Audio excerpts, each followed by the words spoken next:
So here's something really neat that you can do if you are doing architecture and you want to add some things like stones to your building. So what you can start out with is a light wash of gray, and you can add on top of that, once this is dry, you can take a brush. I'm actually going to add a little bit more blue into my gray here.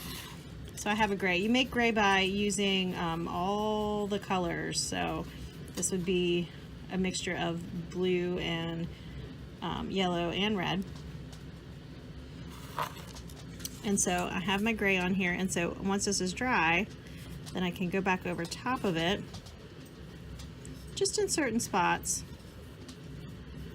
to make blocks. Now you don't want to do this all over the whole entire thing, so this one's pretty big, but if your painting is smaller, then you probably want to use a littler brush. And you want this to be pretty dry brush, okay? So you don't want it to be really, really big. So you can go in there and make your blocks. Now, most stones are staggered,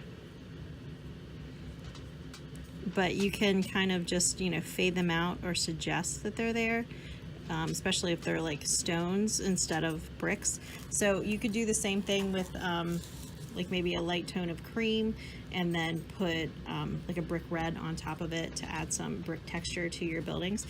But you want to do this, but you don't want to do it all over the place. So another thing that you can do is, if it's in an extreme shadow, instead of putting the blocks there, you can just take it and glaze over the top of that area.